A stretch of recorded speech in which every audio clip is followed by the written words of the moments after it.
অবন্তী আমাদের এই অবস্থা দেখে উঠে চলে গেল। তারপর বাইরে এসে আমি আবারও লিমার সাথে কথা বলতেছি। এমন সময় অবন্তী কোথা থেকে এসে আমার পাঞ্জাবির কলার চেপে ধরে রুমে টেনে নিয়ে যায়। ঠাস করে দরজাটা লাগিয়ে দেয়। কি ব্যাপার, এভাবে ধরে নিয়ে আসলে কেন? ওই মেয়ে দেখলেই কথা বলতে মন চায়? তাতে আপনার সমস্যা কোথায়? আছে অনেক সমস্যা। আমি অন্য মেয়ের দিকে তাকাতে পারবো না। কেন? তুমি অন্য মেয়েদের দিকে তাকাতে পারবে না কেন? সেটা না জানলেও চলবে। আর যেহেতু কেউ নেই, সেহেতু আমি অন্যদের সাথে অবশ্যই কথা বলবো।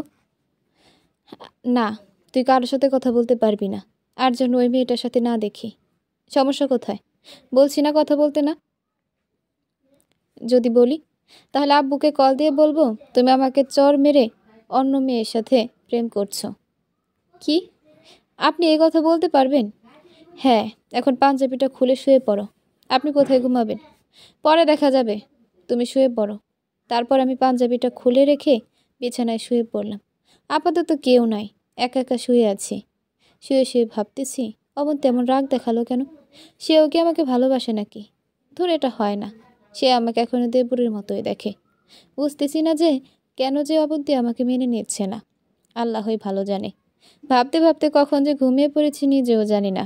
সকালে ঘুম থেকে উঠতে যাব, এমন সময় বুকের উপর ভারী কিছু একটা অনুভব করলাম। তাকিয়ে দেখি অবন্তী আমার বুকের উপর শুয়ে আছে। এটা কি হলো? আমি তো নিজের চোখকে বিশ্বাসই করতে পারছি না। বাহ, এটা তো মেঘনা চাইতেই বৃষ্টি পাওয়ার মতো।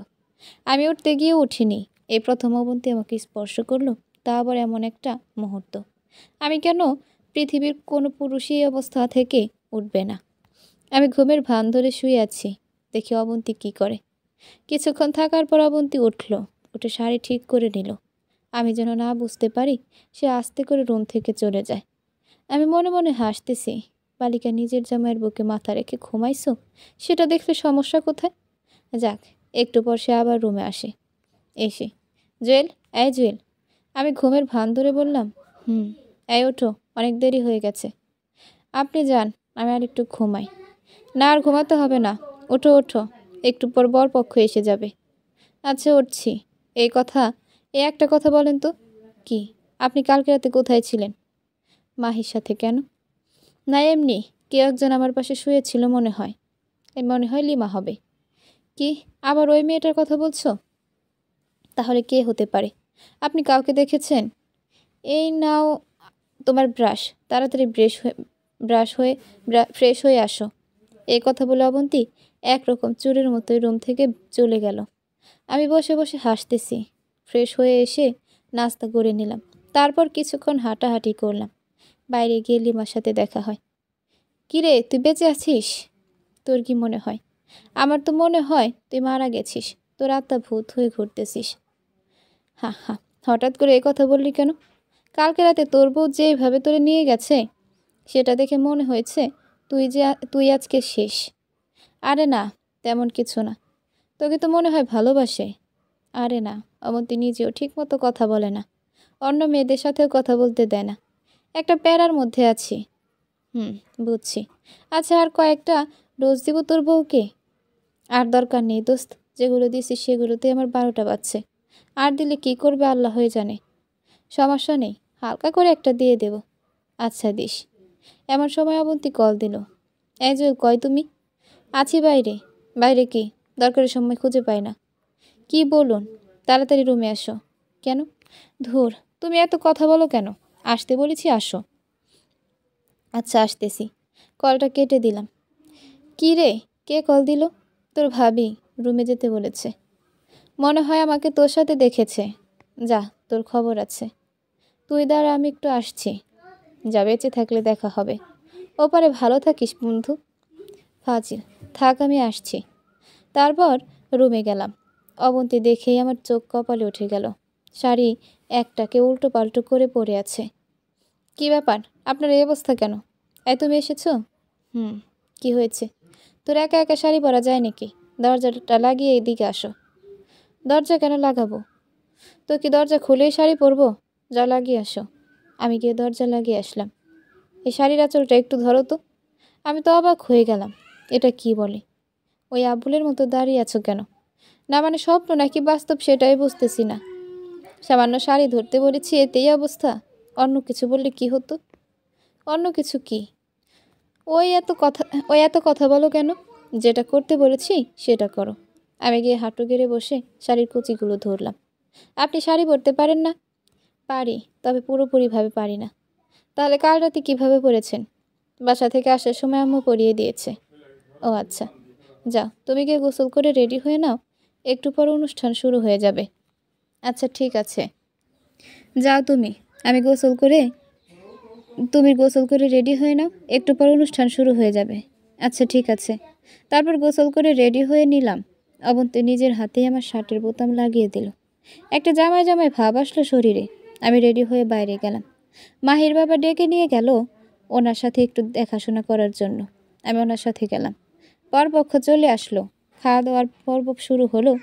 কাজের মাঝখানে আমি নিজেও খেয়ে নিলাম। কিছুক্ষণ পর মাহিরকে পাত্রীকে আনা হলো।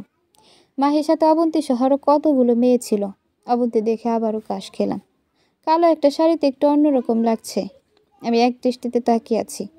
এমন সময় পেছন থেকে কে একজন টোকা দিল। তাকিয়ে দেখি লিমা। কিরে, নিজের বউকে কেউ এভাবে দেখে? আরে না, আমি বিয়ে দেখছিলাম। বুঝি বুঝি, ডালমে কুচ কালা হে। আচ্ছা বাদ দে, তুই খেয়েছিস? তুই?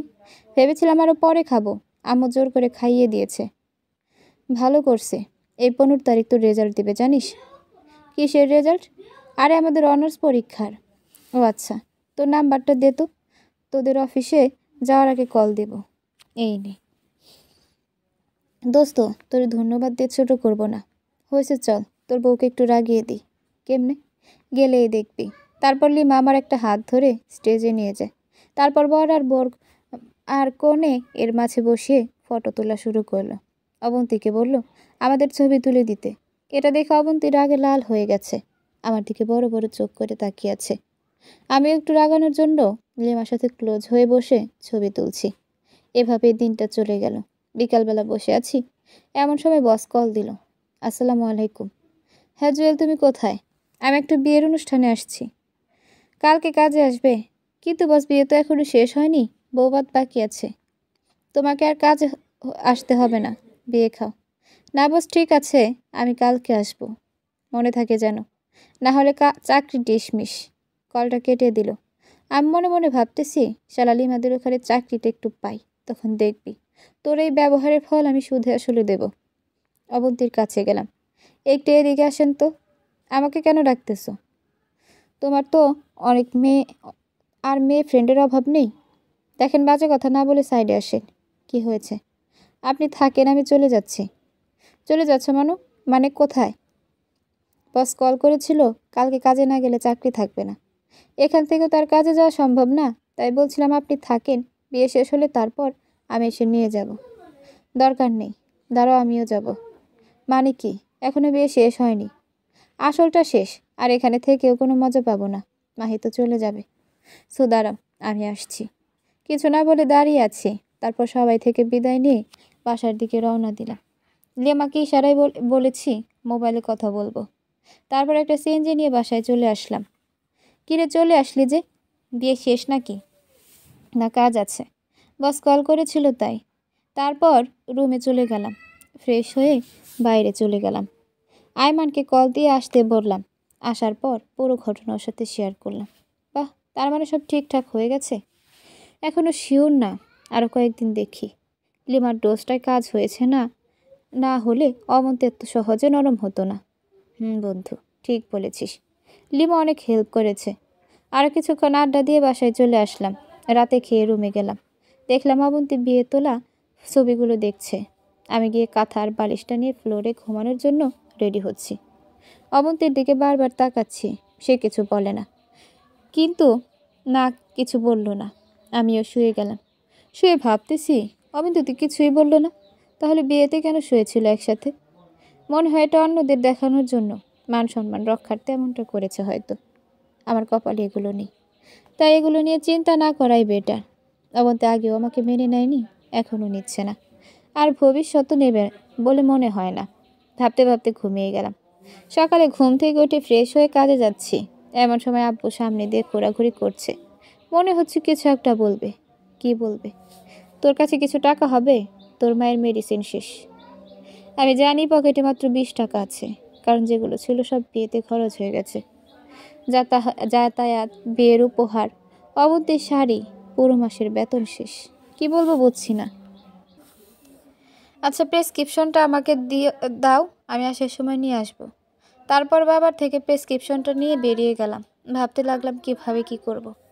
হেঁটে হেঁটে কাজে গেলাম। প্রতিদিনের মতো সেই দোকানে দোকানে মাল দেওয়া আর ভ্যান ঠেলা। কাজ শেষ করে আসার সময় বসের কাছে কিছু টাকা চাইলাম। শালা টাকা তো দিলই না, উল্টো আরও ঝাড়ি দিল। পরে আয়মানকে কল করে দেখা করতে বলি। ওর কাছ থেকে কিছু টাকা নিয়ে আম্মুর জন্য মেডিসিন কিনে নিয়ে আসি। এভাবে দিন যেতে লাগলো। কয়েকদিন পর আমাদের রেজাল্ট দেবে। এটা নিয়ে আমার তেমন মাথা ব্যথা নেই, কারণ আমার পরীক্ষা যে খারাপ হয়েছে সেটা আমি খুব ভালো করে জানি। ফেল করবো এটাই শিওর। এদিকে অবন্তীর রেজাল্টের চিন্তাই শেষ। দেখতে দেখতে রেজাল্টের দিন চলে আসলো। আমি যথারীতি কাজে চলে গেলাম। দুপুরবেলা অবন্তী আমাকে কল দিয়েছে। এই জুয়েল, তুমি কোথায়? কাজে আছি। কেন, কি হয়েছে? রেজাল্ট দিয়ে দিয়েছে, আমি পাশ করেছি। কংগ্রাচুলেশন। থ্যাঙ্কস। তো একদম রোল নাম্বার আমি ভুলে গেছি, আমাকে বলো তো। আমি নিজেও ভুলে গেছি। অ্যাডমিট কার্ড দেখো। আচ্ছা, দেখছি। তারপর কল কেটে দিল। পাশে বস ছিল। আমার মোবাইলে কথা বলা দেখে উনি বিরক্তি মাখা মুখ নিয়ে বলল, অয় মিয়া, কাজ করতে আসো নাকি প্রেম করতে? Sorry boss. আরে রাখো তোমার সরি, মোবাইল বন্ধ করো মিয়া। এতই যখন বউ বউ করো তাহলে কাজে আসো কেন? বউয়ের কাছে থাকলেই তো পারো। এই শালার উপর তো রাগ হচ্ছেই, সাথে অবন্তীর উপরও। কল দেওয়ার আর সময় পেল না। রেজাল্ট দিয়েছে তো কি হয়েছে, বাসায় গেলেও তো বলা যেত। আমি মোবাইলটা বন্ধ করে রেখে দিলাম। তারপর কাজ শেষে বসের কাছে টাকা চাইলাম। উনি মুখের উপর বলে দিয়েছে মাস শেষ হওয়া ছাড়া কোনো টাকা দিবে না। যদি অতিরিক্ত করি তাহলে অতিরিক্ত কাজের টাকা দেবে। আমি আরও 2 ঘন্টা করে 100 টাকা নিলাম। তার হিসেবে নাকি আরও কম পাবো। তারপর গেলাম টিউশনিতে। পড়ানোর এক পর্যায়ে ছাত্রের মা আসলো, টাকা হাতে নিয়ে দাঁড়িয়ে আছে। আন্টি কিছু বলবেন? এই নাও তোমার এই মাসের বেতন। আন্টি, মাস তো এখনও শেষ হয়নি। জানি, তোমাকে আর আসার দরকার নেই। আমি ওর জন্য নতুন টিচার দেখেছি। কিন্তু আন্টি কেন? তুমি রাত করে আসো, তার উপর দেখে মনে হয় ক্লান্ত। তোমার পড়ানো নাকি ওর কাছে ভালো লাগে না। আর আর কি, তুমি নাকি ভ্যান গাড়ি ঠেলো। তোমাকে আজকে সকালে ওর ফ্রেন্ডরা সবাই দেখেছে। তারপর স্কুলে গিয়ে ওরা অনেক রকম কথাবার্তা বলেছে, ঠাট্টা করেছে। আমি কিছু না বলে নিচের দিকে তাকিয়ে আছি। শালা ভ্যান গাড়ির সাথে পড়াশোনার কি সম্পর্ক এখন আমার মাথায় আসছে না। কিছু না বলে ওই বাসা থেকে বেরিয়ে গেলাম। এবার কি হবে? টিউশনের টাকাটা দিয়ে আব্বু আম্মুর মেডিসিন কিনি। কিন্তু এবার কি হবে? হঠাৎ করে অবন্তীর রেজাল্টের কথা মনে পড়ল। আন্টির দেওয়া বেতনগুলো দেখতে লাগলাম। পুরো টাকা দেয়নি, অর্ধেক দিয়েছে। বাস, আজকে সব দিক দিয়েই আসে। অবন্তীর জন্য 2 কেজি মিষ্টি নিলাম। তারপর হেঁটে হেঁটে বাসায় গেলাম। কলিং বেল দেওয়ার পর দরজা খুলে তাকিয়ে দেখি অবন্তী আমাকে দেখেই জড়িয়ে ধরে কান্না শুরু করে দিল। আমি তো পুরো টাসকি খেয়ে গেলাম। কিছু বলার ভাষাই খুঁজে পাচ্ছি না। একটু পর আম্মু রুম থেকে বের হয়ে দেখে অবন্তী আমাকে জড়িয়ে ধরে আছে। আম্মু হাসতে হাসতে আমার রুমে চলে যায়। আমি লজ্জায় লাল হয়ে গেলাম। তারপর অবন্তী আমাকে ছাড়িয়ে বলতে থাকে, জুয়েল, আমি পাশ করেছি। কংগ্রাচুলেশনস। এই নিন, মিষ্টিগুলো নিয়ে যান। ওই আমি পাশ করেছি সেজন্য আমি এত খুশি হইনি। খুশি হয়েছি জন্য তুমিও ভালো পাশ করেছো। কি? হ্যাঁ, তুমিও করেছো, শুধু পয়েন্টটা একটু কম। এটা কোনো ব্যাপার না। আমি আর কোনো কথা না বলে অবন্তীকে কোলে নিয়ে নিলাম। আসলে খুশিতে নিজেকে আর স্থির রাখতে পারিনি। ওরে কোলের কারণে ও আমার দিকে অবাকভাবে তাকিয়ে রইল। সরি, আসলে এমন একটা খুশির খবর শুনে নিজেকে স্থির রাখতে পারিনি। ইটস ওকে, যাও রুমে গিয়ে ফ্রেশ হয়ে আসো। আমি রুমে চলে গেলাম। মনে মনে ভাবলাম এবার লিমাদের অফিসে যাব, দেখি চাকরিটা হয় কি না। ফ্রেশ হয়ে আব্বু আম্মুর কাছে আসলাম। আব্বু আম্মু দুজনে অনেক খুশি। বসে বসে অনেকক্ষণ গল্প করলাম। তারপর খাওয়া দাওয়া করে রুমে গেলাম। অবন্তী রুমে আসার আগেই শুয়ে পড়লাম। একটু পর সে আসলো, আমার পাশে বসলো। কিছুক্ষণ মাথায় হাত বুলিয়ে খাটে চলে গেল। অবন্তী ঘুমিয়ে যাওয়ার পর আমি উঠলাম। উদ্দেশ্য হচ্ছে ভাইয়ার কাছে যাব। আজকে এমন একটা দিনে ভাইয়া থাকলে হয়তো তিনি আমাদের চাইতেও বেশি খুশি হতেন। আমি উঠে উঁচু করে ভাইয়ার কবরের দিকে রওনা দিলাম। কিছুক্ষণ পর আমি কবরের কাছে গেলাম। আমি জানি ভাইয়া আমাকে দেখে অনেক খুশি হবে। আমি কবরের মাথার পাশে গিয়ে বসলাম। ভাইয়া কেমন আছিস? এত রাতে তোরে ডিস্টার্ব করার জন্য সরি। জানি তুই অনেক বিরক্ত হবি, কিন্তু কি করবো বল। কথাগুলো তোকে না বললে যে আমার ঘুম আসবে না। আজকে আমাদের রেজাল্ট দিয়েছে, যদিও রেজাল্ট দিয়ে আমার তেমন একটা মাথা ব্যথা নেই। আমি চিন্তায় ছিলাম অবন্তীকে নিয়ে।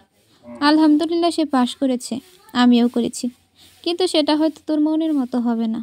ভাইয়া, তোর স্বপ্নটা পূরণ করার জন্য সর্বোচ্চ চেষ্টা করেছি। তোর আর অবন্তীর ইচ্ছা ছিল অবন্তী যেন গ্র্যাজুয়েশন কমপ্লিট করে। আজকে সেই দিন যেটার জন্য তুই স্বপ্ন দেখতি, আজকে সবই ঠিক আছে, শুধু তুই নেই আমাদের পাশে। তোর স্বপ্নগুলো আমি নিজের জীবন দিয়ে হলেও পূরণ করব। জানিস ভাই, আমার অনেক ইচ্ছা ছিল খুব ভালো একটা রেজাল্ট করার, কিন্তু কি আর করব বল, সেটা হয়তো আমার কপালে নেই। তারপরে যে পাশ করেছি সেটার জন্য আলহামদুলিল্লাহ। ভাইয়া, তুই যদি থাকতি হয়তো আমিও কিছু করতাম, ভালো কিছু করতাম। তুই চলে যাওয়ার পর থেকে আমার পুরো পৃথিবীটাই পাল্টে গেছে। এখন বুঝতে পারছি তুই কষ্ট করে আমাদের স্বপ্নগুলো পূরণ করেছিস। এত কষ্ট করার পরও নিজেকে সব সময় হাসি খুশি রেখেছিস। ভাই, তোর জন্য তো আমি কিছুই করতে পারিনি। সারা জীবন তুই আমাদের জন্য করে গেছিস।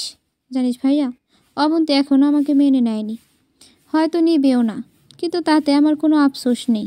সে এখনও তোকে অনেক ভালোবাসে। অবন্তীর জন্য না হয় আমি আমার জীবনটা স্যাক্রিফাইস করে দিলাম। সে যেমন থাকতে চাই তেমনই থাকুক। ভাই, আমার টাকা পয়সা কিছুর দরকার নেই, শুধু তোকে দরকার। তুই আরেকবার আমাদের মাঝে ফিরে আয়, কখনো হারাতে দেব না। প্লিজ ভাই, আরেকবার আয়।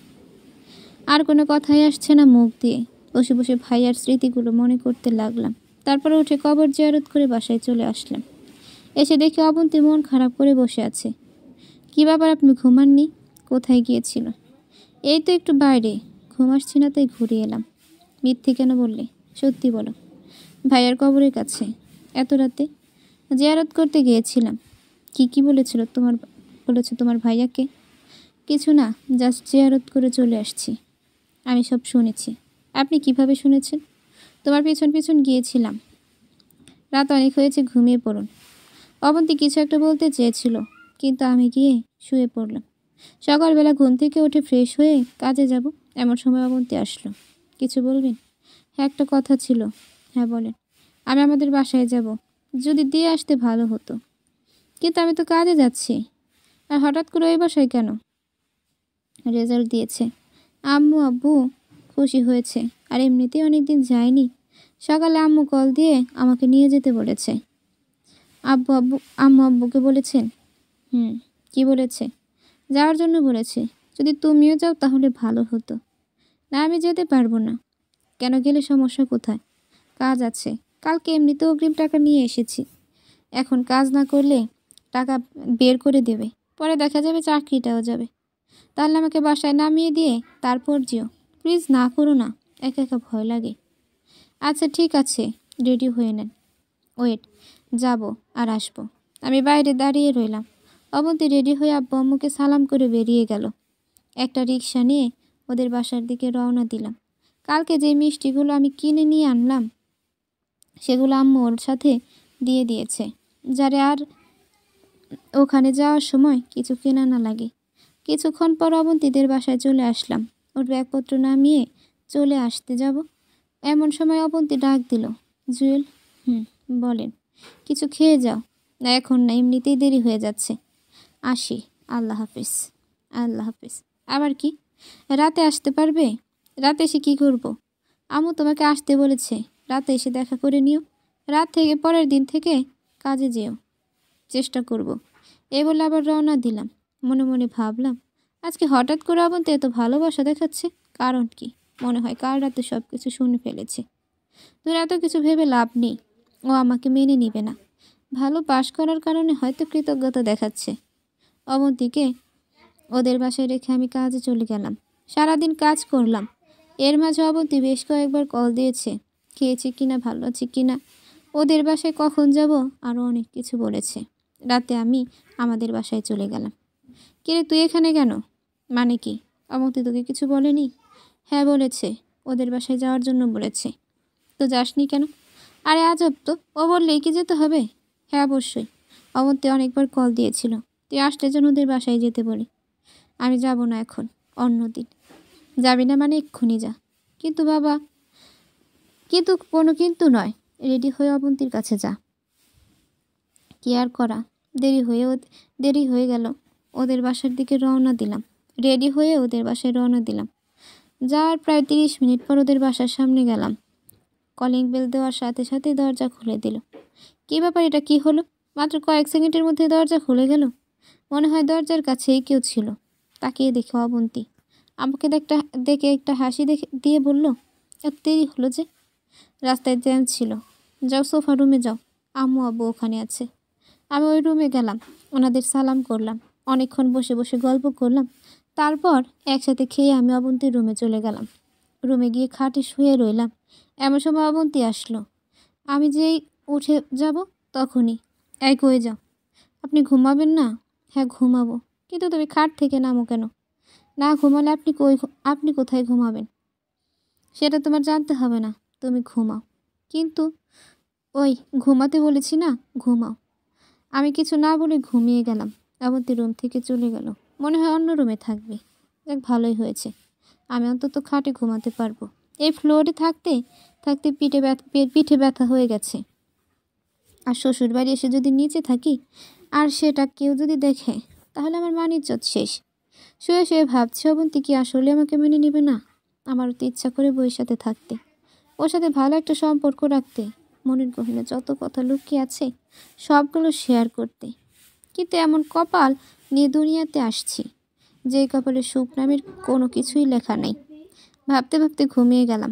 রাতের বেলা মনে হলো কিছু একটা আমার মুখের উপর চাপ দিয়ে আছে। আস্তে আস্তে চোখ খোলাম, তাকে দেখে অবন্তী আমার পাশেই শুয়ে আছে।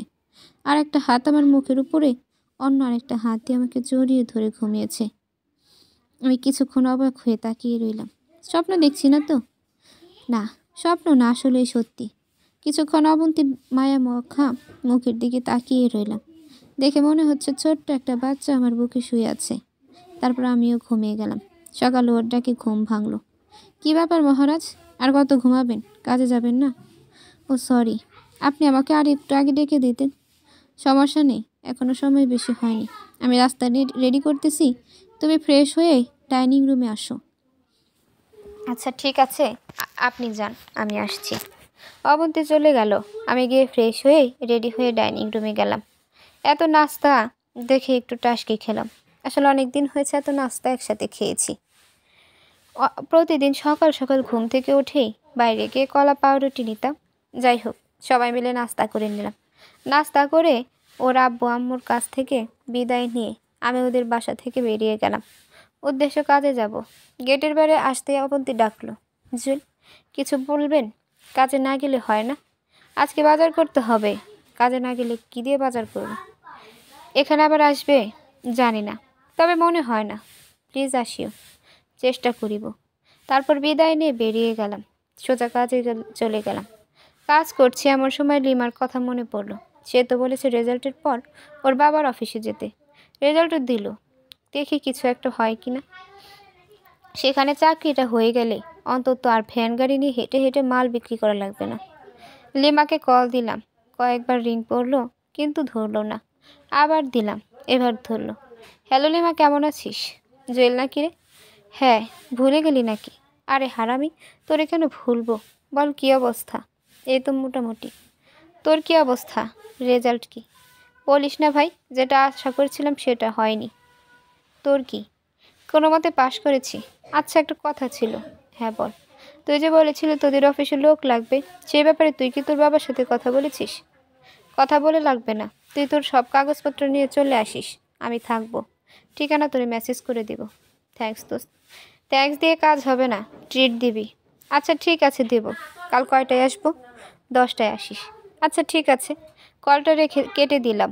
মনের মধ্যে একটু শান্তি আসলো। বিকাল পর্যন্ত কাজ করে বাজার করে বাসায় গেলাম। অবন্তী কয়েকবার কল দিয়েছিল ওদের বাসায় যাওয়ার জন্য, আমি না করে দিছি। খেয়ে দিয়ে ঘুমিয়ে গেলাম। সকালে ঘুম থেকে দেরিতে উঠলাম, কারণ কাজে যাব না। 9টার সময় রেডি হয়ে আব্বু আম্মুকে সালাম করে নিলাম। কিরে, তোর আবার কি হয়েছে? সালাম করছিস কেন? কেন সালাম করতে পারি না? আরে পারবি না, কিন্তু হঠাৎ কেন করছিস? কিছু কি হয়েছে? সেটা বিকেলবেলা বলবো, এখন বল। সারপ্রাইজ। এ কথা বলে বাসা থেকে রওনা দিলাম। লিমার দেওয়া ঠিকানা মতো চলে গেলাম। সেখানে গিয়ে দেখি লিমা বসে আছে। কিরে, আসছিস? হুম। আর বাবার সাথে তোর পরিচয় করিয়ে দিই। আর বাবাকে তোর ব্যাপারে সব বলেছি। থ্যাঙ্কস। যা ভেতরে যা, সব কিছু দিয়ে আয়।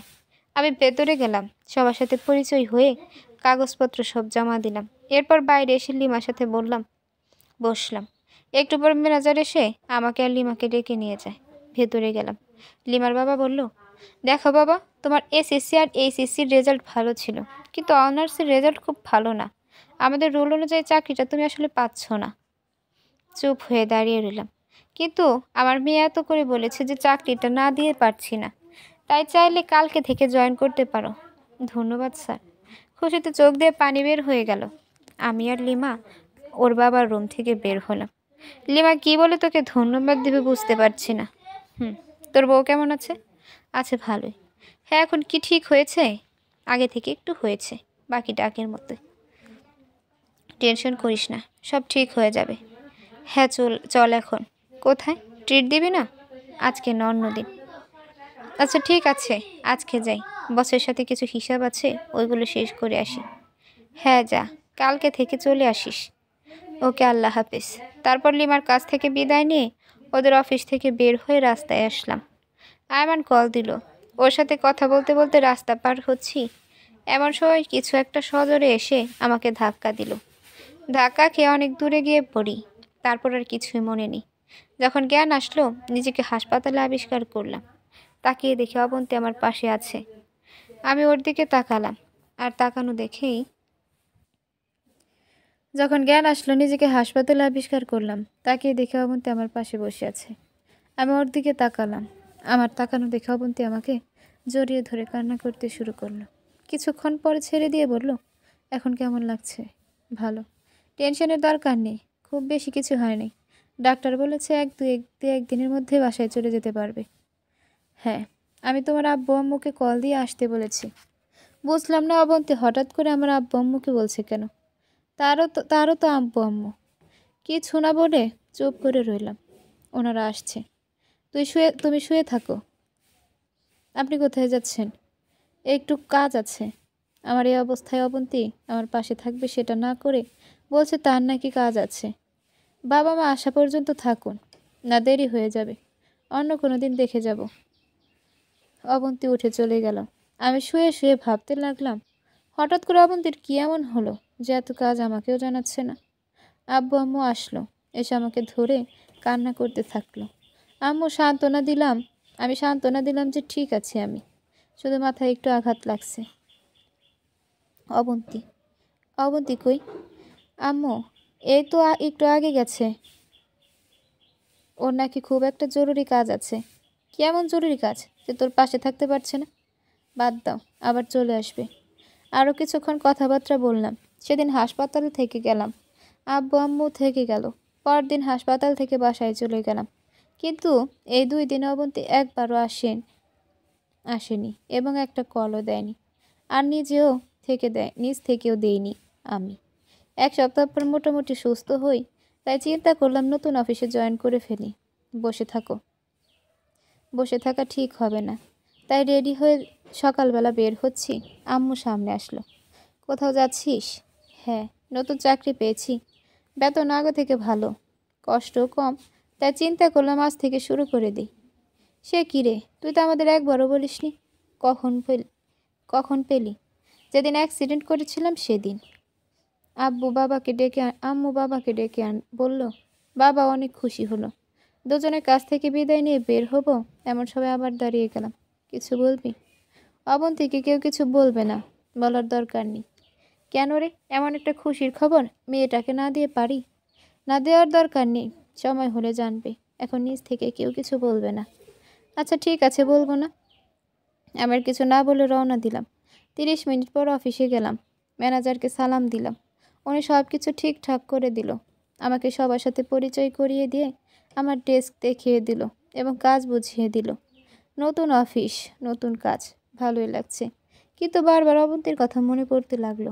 আজকে এতদিন অবন্তী একবারও একটা কল দেয়নি, কারণ কি? অবন্তী কি নতুন কারোর সাথে? না, এটা হতে পারে না। বসে বসে ওর কথা ভাবছি।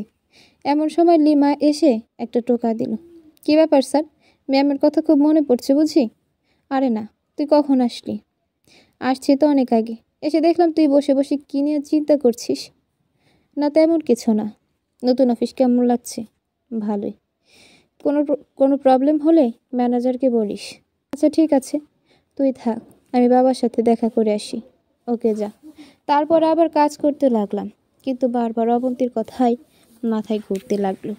বিকালবেলা অফিস শেষ করে আয়মানকে কল দিয়ে আসতে বললাম। আয়মান আসলো। দুজনে একটা রেস্টুরেন্টে গেলাম, কিছু খাবার অর্ডার দিলাম। কিন্তু তুই তো পুরাই চেঞ্জ, চাকরি পাইছিস? শালা একবারও বললি না? তোর জন্য সারপ্রাইজ ছিল, এই এখন তো বলে দিলাম। হ্যাঁ, তা আজকে কয়দিন? আজকে জয়েন করলাম লিমাদের অফিসে। কোন লিমা? আরে আমাদের কলেজ ফ্রেন্ড লিমা। ও আচ্ছা, ভালো। আমার জন্য একটা দেখ। তুই চাকরি করলে তোর বাবার টাকা কে খাবে? আরে না, আগের মতো টাকা দেয় না। আব্বা কী পরিমাণ কিপটে সেটা তুই ভালো করেই জানিস। আচ্ছা দেখব।